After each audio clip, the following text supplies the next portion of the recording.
On vous souhaite la bienvenue à ericlatour.com. Dans quelques instants, on vous parle du déjeuner réflexion organisé pour le bénéfice du parrainage civique du Richelieu. Et cette année, celui qui va discourir, c'est Steve Trenck, qui a été la personnalité d'affaires de l'année dans le Haut-Richelieu à la Chambre de commerce, mais également le président de MXO, Agence Total. Et on discute également de cet organisme et de ses bienfaits dans la communauté. Mais d'abord, la Chambre de commerce et de l'industrie du Richelieu a maintenant un nouveau président en la personne de Yannick Marcotte. On le reçoit à l'instant.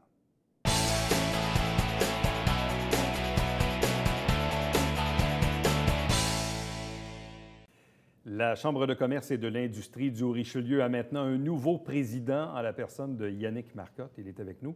Bonsoir, bienvenue. Félicitations. Merci beaucoup. Est-ce que c'était sur l'écran radar? Est-ce que c'était prévu? Est-ce que c'était même dans les ambitions un jour de présider la Chambre de commerce? C'était une option qui avait été évaluée, effectivement. Est-ce que c'était prévu? Pas nécessairement. Évidemment, dans les derniers changements récents qu'il y a eu à la Chambre de commerce, ça a remis un peu toutes les prévisions au stade zéro.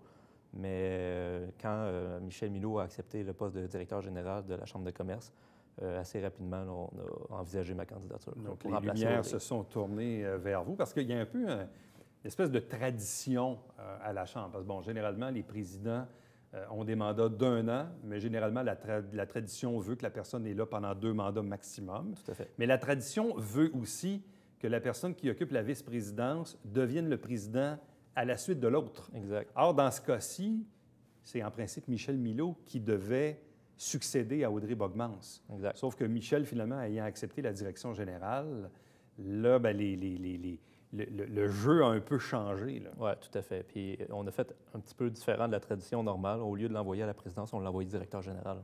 Oui, c'est ça. Mais en étant sur l'exécutif à titre de trésorier, évidemment, ce qui est important, c'est que ce soit quelqu'un du comité exécutif qui a déjà au moins une bonne connaissance des dossiers à l'interne de la Chambre qui fait ce suivi-là, qui fait ce transfert-là. Puis ma candidature répondait à ce critère-là. Bon, parlez-nous de vous un peu pour les gens qui ne vous connaissent pas.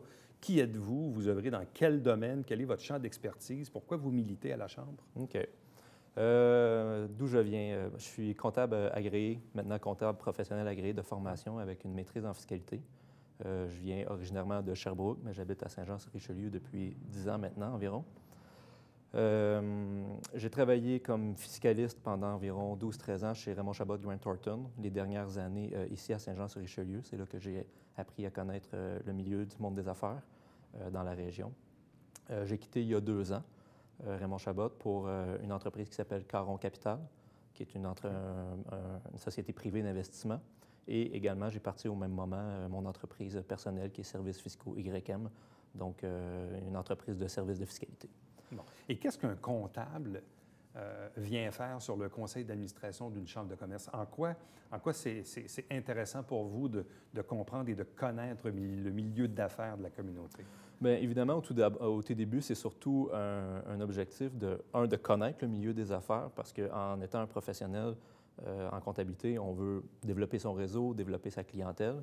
Donc, en œuvrant dans ce milieu-là, ça nous permet de réseauter et de voir les entrepreneurs de la région. Mais assez rapidement, on s'y prend au jeu puis on développe le goût de faire grandir la mission de la Chambre de commerce, finalement. Aujourd'hui, je ne peux pas dire que je le fais nécessairement pour un objectif de réseautage ou de développement des affaires. C'est vraiment un objectif de faire grandir la région parce que j'ai pas aujourd'hui, dans ma carrière, je n'ai plus nécessairement ce besoin-là d'aller chercher des nouveaux clients, par exemple. Mais je suis vraiment plus dans une optique de continuer le travail qu'on a fait depuis les 5 dernières années que je suis à la Chambre, finalement. Bon. La Chambre de commerce a connu une croissance fulgurante ces dernières années avec les différents présidents qui se sont succédés, mais aussi la direction générale de Stéphane Legrand, qui aujourd'hui est à la direction du Canada français. Le membership a explosé, même la permanence. Au moment où Stéphane est devenu directeur général, il y avait 2 employés. Il y en a maintenant 5 ou 6 aujourd'hui. Bref, la Chambre a connu une croissance incroyable. Donc, souvent, vous le savez, dans les chiffres, gérer la décroissance, c'est une chose, mais gérer la croissance, c'est un défi aussi parce que, il faut la gérer, puis après ça, bien, les gens veulent la maintenir. Oui. Comment on réussit, dans le fond, à gérer une croissance et à maintenir un niveau d'activité aussi élevé? Gérer la croissance a passé pour la Chambre, a passé beaucoup, beaucoup, beaucoup par nos membres. Nos membres nous ont fait énormément confiance, puis la clé, elle est là, honnêtement. parce qu'on a réussi, le conseil d'administration, quand la Chambre était dans un état assez difficile, appelons-le comme ça, on a réussi à faire le tour des membres et leur dire, écoutez, la Chambre est importante pour vous, on le sait, faites-nous confiance, on va lui redonner la grandeur d'antan à cette Chambre-là. Et heureusement, les membres nous ont fait confiance, les entrepreneurs de la région nous ont fait confiance. On le sait comment Saint-Jean fonctionne, c'est tissé serré, puis les gens y croient à leur chambre de commerce. Donc, ils nous ont accordé leur confiance, puis ça nous a permis de faire cette croissance-là. Vous avez raison, après ça, c'est de la maintenir, cette croissance-là. Ouais. Maintenir ou continuer à croître, hein, ça dépend de l'angle qu'on le voit. Oui, c'est un défi, effectivement. Je suis convaincu qu'on a des assises solides pour être continué dans cette voie-là, honnêtement, parce que le conseil d'administration est un conseil d'administration qui est responsable. On ne s'est pas orienté dans des directions où on mettait à risque ou en péril la situation de la Chambre de commerce, la situation financière, entre autres. Donc, on a toujours été, dans les dernières années, on va atteindre des résultats, puis si on les atteint, on passera à l'étape suivante après. Donc, je dois avouer que pour le personnel de la Chambre, ce n'est pas évident de gérer comme ça, parce qu'ils sont toujours un peu surchargés par rapport au nombre de staff où ils sont. Je pourrais dire qu'en ce moment, on pense avoir une équipe équilibrée par rapport au mandat qu'on va faire dans les prochaines années. Parce que même l'annonce du départ de Stéphane Legrand, a permis, oui, la mise en candidature de quelques individus pour le remplacer, mais ultimement, vous avez fait le choix comme conseil d'administration de prendre un des vôtres, Michel Milot, qui était lui-même entrepreneur, était retourné dans le monde de l'alimentation, pour finalement lui demander d'occuper le fauteuil. Donc, quelqu'un qui connaît la Chambre, qui connaît les membres, pour occuper cette fonction-là. Et là, ça en est suivi aussi quelques départs, quelques changements. Donc, la permanence également est en train de se renouveler. Donc, ça aussi, c'est quand même un certain défi. Probablement que ça arrive dans le meilleur temps, alors que vos activités comme Gala de l'excellence arrivent un peu plus tard au printemps. Mais ça reste quand même ça aussi un défi en soi de, oui, avoir un nouveau directeur général qui connaît quand même déjà un peu le b.a.-ba de la Chambre, mais d'avoir aussi une permanence qui se renouvelle. Ce que je pourrais dire là-dessus, entre autres, c'est que même cet été, c'est un moment assez difficile avec la boum. Avec la boum de l'été. Quand même une grosse activité à organiser. Mais je dois dire que dans les changements qu'on a eus dans la permanence, vous l'avez dit, Michel Milot connaît déjà les dossiers. Fait que c'est pas comme si c'était un nouveau. Oui, il y a des adaptations à faire, évidemment. Il n'était pas dans le day-to-day comme Stéphane, mais reste qu'il connaissait les enjeux principaux. Stéphane n'est pas bien loin. Donc, c'était encore un grand ami. Puis, au besoin, on est capable de le consulter puis de travailler avec lui. Et évidemment, vous le savez probablement, il fait maintenant partie du conseil d'administration. Il s'est fait élire la semaine dernière. Pour ce qui est des autres employés de la permanence, c'est du nouveau et pas du nouveau en même temps. C'est-à-dire que Nathalie a déjà été sur le conseil d'administration de la Chambre. Elle a une forte expérience en organisation d'événements. Donc, honnêtement, si on se retrouve avec une équipe où chaque personne est à sa place puis va être compétente pour faire le travail à laquelle elle est assignée. Je ne dis pas, évidemment, loin de là, que les gens d'avant n'étaient pas compétents, là, pas du tout. Je dis juste que là, on a eu la chance de s'organiser en fonction de dire quel poste qu'on a besoin de combler, quelles ressources on va aller chercher. On parlait tantôt de croissance ou de continuer de croître ou de se maintenir.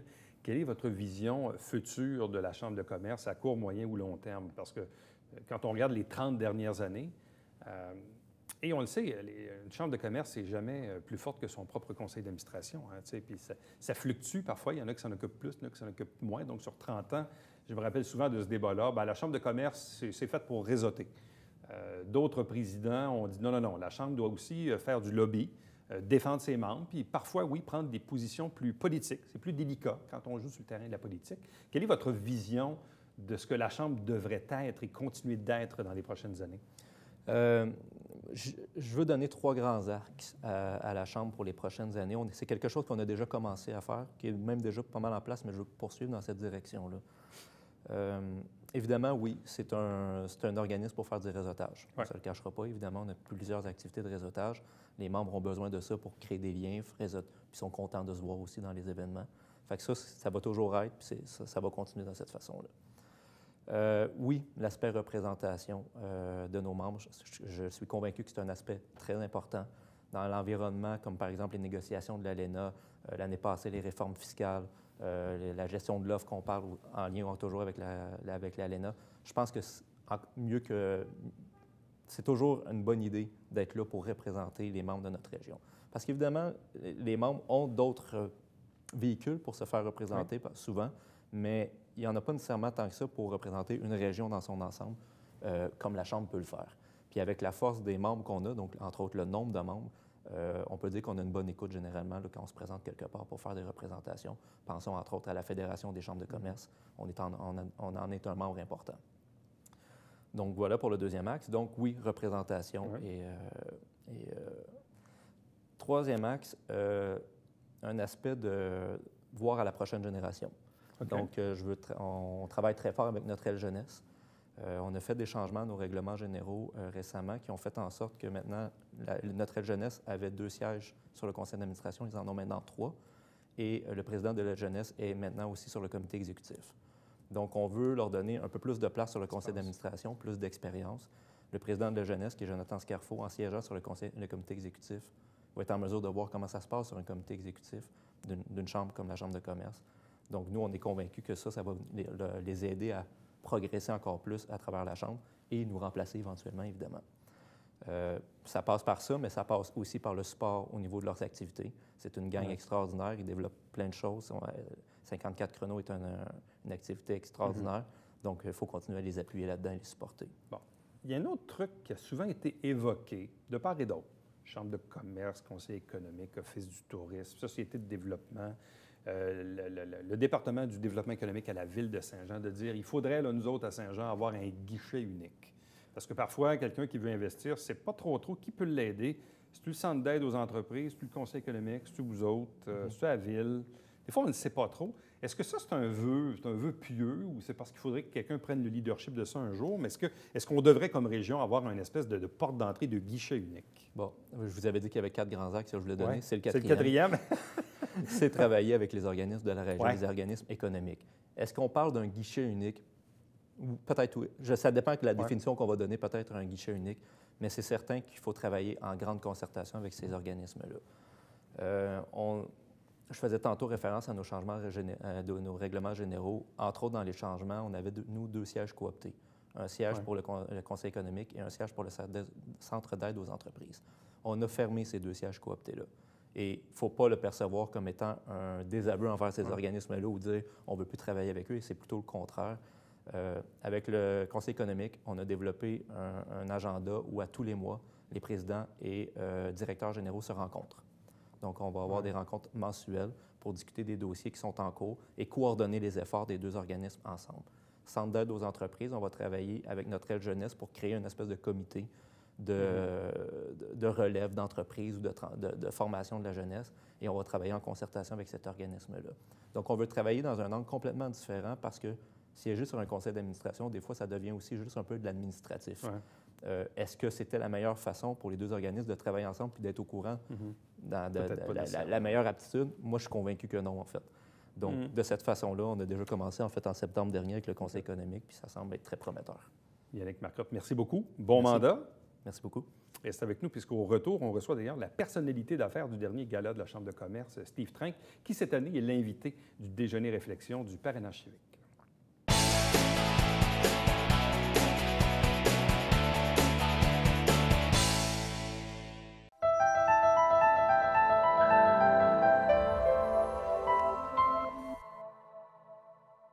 Mesdames et messieurs, bonjour et bienvenue à la Justice entre nous. Mon nom est Serge.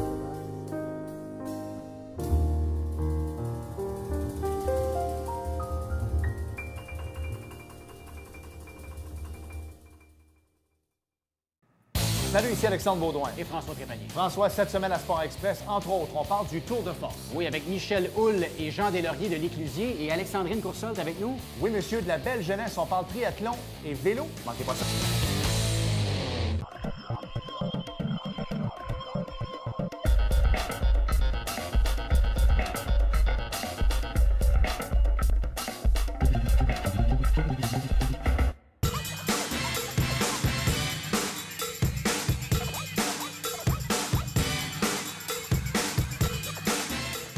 Dimanche, 9h30, Télé Bingo, on vous attend.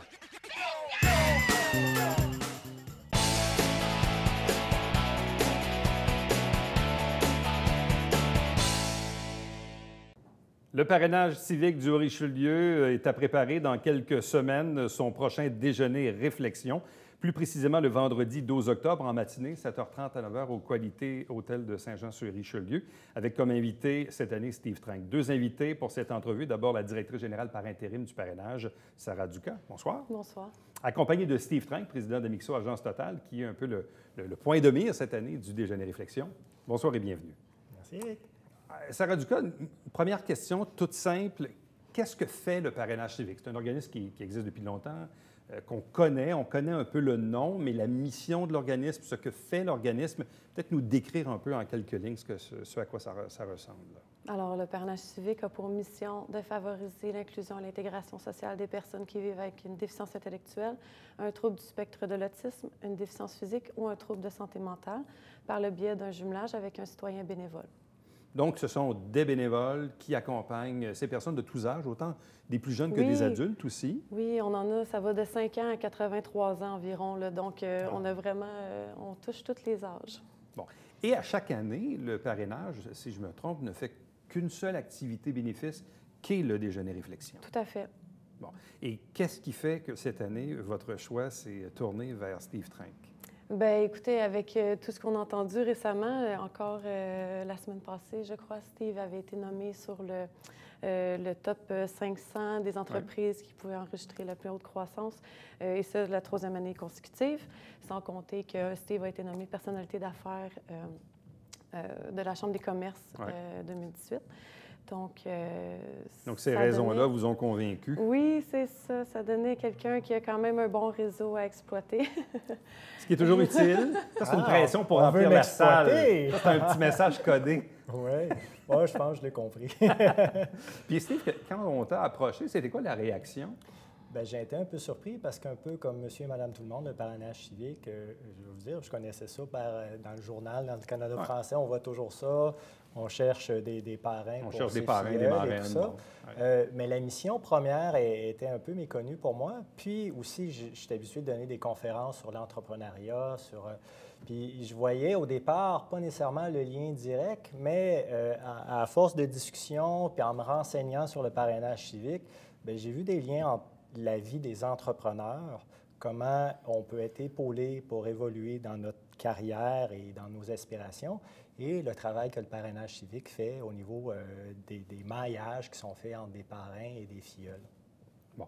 Vous pourrez me corriger, mais bon an, mal an, il y a combien de parrainages qui se font? C'est quoi, 80? C'est une centaine à peu près là, de jumelages? Ouais. Oui, cette année, on est rendu présentement à 87 jumelages. Et si je ne me trompe pas, à chaque année, il y a toujours une liste d'attente. Oui. Notre liste est à 85 cette année. Quand même. Oui. Donc, vous avez 87 jumelages, mais vous auriez un potentiel de pratiquement doubler le nombre de jumelages. Facilement, oui. Et ça, c'est faute de bénévoles? Oui, malheureusement. Bon. Parce qu'il y a un acte intéressant là-dedans, dans ces jumelages parrain-marraine avec des jeunes ou des adultes qui émanent du parrainage civique. Comme un acte, puis pour avoir déjà reçu ici même à l'émission des témoignages, là, je ne sais pas c'était quoi, toi, ta réaction, Steve, quand tu as gratté un peu pour découvrir un peu ce que faisait le parrainage. Qu'est-ce que ça te dit? En quoi ça te parle? Bien, pourquoi ça me parle, c'est que moi-même, les moments où j'ai le plus grandi, c'est en étant accompagné dans des décisions que j'avais à prendre. Puis là, je suis rendu à un moment dans ma carrière où c'est pas juste moi qui... Pour grandir, j'ai besoin de faire grandir les autres.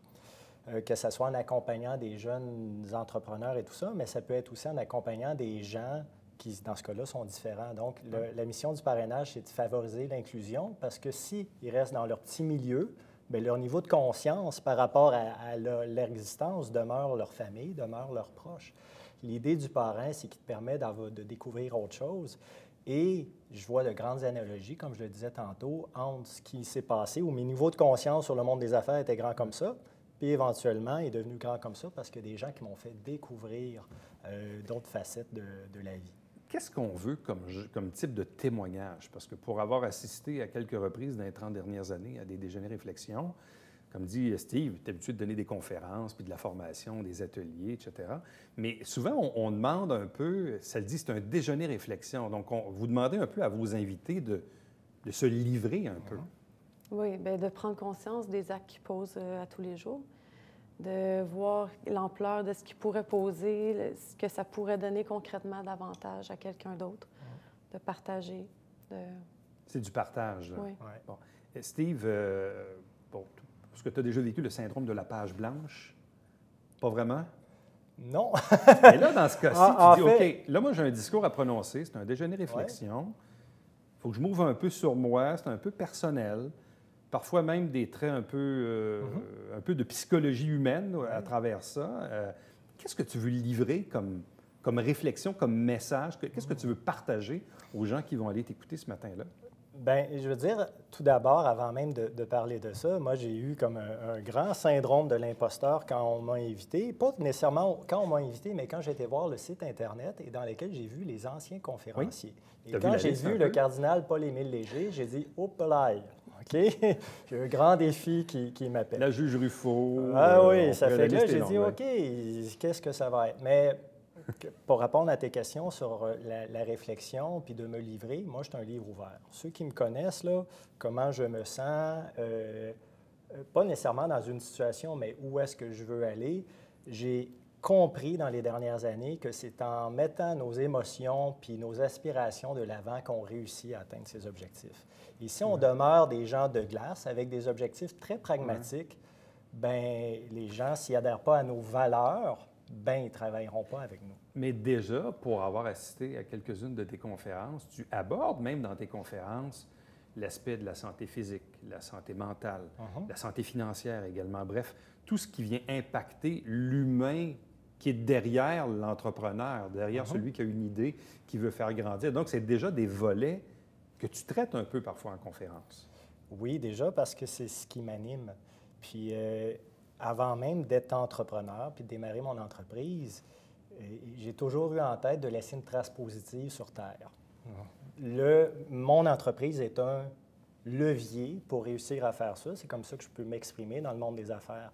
Mais ultimement, mon équipe, mes clients, ma famille, mes proches, bien, je veux pouvoir les inspirer de manière positive parce que je pense que mes valeurs, puis là, les valeurs, il y en a de toutes sortes, mais c'est des valeurs qui sont bonnes. OK? Puis j'aimerais ça que la société s'inspire de ces valeurs-là pour faire la différence. Donc, ma mission de vie, j'utilise le mot prospérité souvent, puis c'est un peu le titre de la conférence. Donc, pour prospérer, il faut savoir changer. C'est qu'à un moment donné, la prospérité, à chaque étape de notre vie, bien, ça peut être différent. Quand je suis parti en affaires, bien, je voulais payer mon loyer. Ouais. La prospérité, c'était ça. Mais maintenant, 20, 22 ans plus tard, la prospérité, c'est que mon milieu de vie soit prospère. Et ce n'est pas juste au niveau financier, c'est au niveau, par exemple, de la collectivité, de l'entraide, de l'éducation et surtout le partage de bonnes valeurs dans un milieu pour que tout le monde vive en harmonie. As-tu déjà commencé à écrire ton discours? C'est drôle parce que moi, je n'écris pas de discours. OK? Ce n'est pas un discours que je Ou lis, les c'est un grandes lignes, témoignage. ou ce que tu veux aborder? Bien, moi, je suis constamment, quand tu dis syndrome de la page blanche, je n'ai pas de syndrome de page blanche parce que je n'ai pas de page blanche devant moi. OK? Moi, j'ai un fil conducteur toujours, puis un objectif. Donc, tantôt, on s'est rencontrés, puis j'ai dit, ultimement, c'est quoi l'objectif de m'inviter?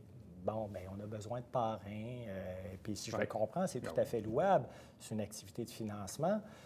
Donc, via le témoignage que je vais faire, je vais voir comment je peux rendre service à la collectivité. Donc, je vais arriver là, puis je sais de quoi je vais parler, mais comment, la forme que ça prendra, je vais en avoir la surprise tout comme vous. Est-ce que tu vas y aller de grandes révélations, de grands secrets? On verra d'ici là si j'ai des secrets à dévoiler, mais non, sincèrement, c'est un témoignage tout simplement. Puis pourquoi je n'ai pas de message, c'est que ça vient du cœur. Ce que je vais exprimer pendant les 45 minutes, c'est pas mon histoire proprement dit de 1997 en même temps ou même avant, mais peut-être les moments charnières qui ont fait dans ma vie que j'ai fait des changements et que ces changements-là, j'avais une appréhension de les faire, mais quand je les ai faits avec du recul, ça a été bon. Et pour changer, je reviens là-dessus, c'est que je ne l'ai pas fait par moi-même, c'est qu'il y a des gens qui m'ont un petit peu poussé dans le derrière pour dire « Steve, si tu veux aller plus loin, il faut que tu changes. » Et c'est l'histoire de MXO. MXO, avant, c'était Megavolt. Okay? Il y a un grand changement qui m'a été inspiré par un autre entrepreneur qui m'a accompagné. des changements tout personnels aussi sur comment j'étais. Puis ça, je ne le cache pas. Moi, j'ai fait une dépression, un burn-out comme entrepreneur il y a quelques années. Puis ce moment-là, si je ne changeais pas, bien, c'était très malsain pour moi. Peut-être que je ne m'en serais pas sorti, ça a été à ce point-là. Mais le recul que j'ai dû prendre puis l'accompagnement que j'ai eu à ce moment-là a fait que je pense que je suis sorti un homme meilleur, OK, amélioré. Mais encore là, c'est l'accompagnement qui m'a permis de m'en sortir. Fait que c'est tous ces éléments-là. Puis pourquoi je partage ça ouvertement? C'est qu'il ne faut pas se le cacher. C'est pas facile, la vie, pas juste entrepreneur, la vie en général, mais quand on vit un mal-être intérieur, il faut savoir changer. Combien de places de disponibles à ce déjeuner réflexion?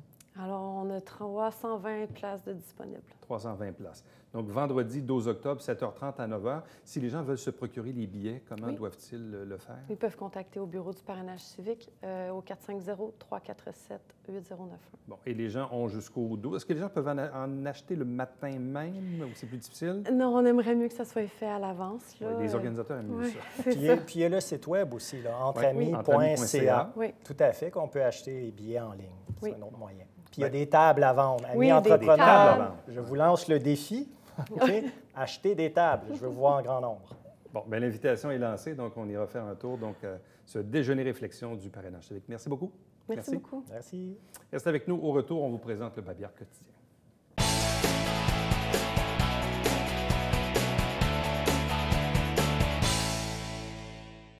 Mercredi, le 10 octobre, à la polyvalente Marcel Landry à Iberville, la Commission scolaire des Hautes-Rivières organise une conférence. Donc, le conférencier va entretenir les gens sur les conseils d'établissement et les comités de parents. Je sais qu'on est au début de l'année scolaire. Il y a des parents qui s'impliquent dans ces trucs-là. Donc, ça peut évidemment vous intéresser. Chaque semaine, des extraits des travaux du conseil. L'émission s'appelle Saint-Jean-sur-Richelieu. Et chaque dimanche matin à 9h30 en direct, vous avez bien sûr le Télébingo avec 4 000 $ en prix, 30 dépositaires pour acheter vos livrets. Et si vous désirez obtenir la liste pour les acheter, vous allez sur tvhr9.com. Entre-temps, pour me joindre par courriel, Éric Latour en un mot, à commercial tvhr9.com. À demain.